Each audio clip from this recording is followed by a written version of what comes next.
Ako jido bo jan rong jaga caban kannana waru jilu chodin raini caban kannano na iba lale am Kōtwa pelau yemioi cedgein kajin re cara kata koelen kajin ilu kajin e cara re koari emken ke lau yemioi cepper ilo meto eme cepper cakan lak ilu Mejit ai pero dije ibari jedin ailen ije agari kakum kap kawada nganar lale wawinan waine cara regijin kenege edor chamur eidu ulangan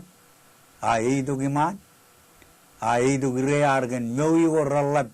mere charjarjan angi chidpan mer em ragayur kokure wai kedu waiji ragari chimarom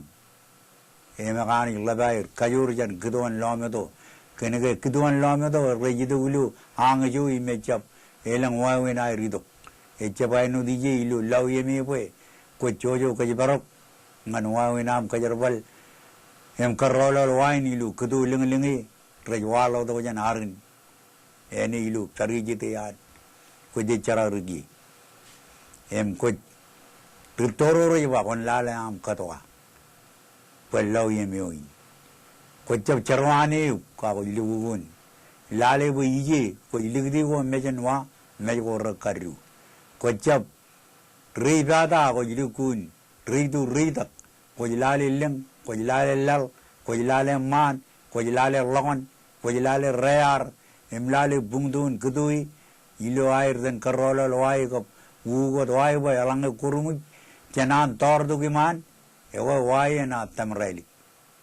alang kurumu kenan tordu longon ewa wana na ibor tamreli ayalange kurumu chena ni wedo girear emle dujelane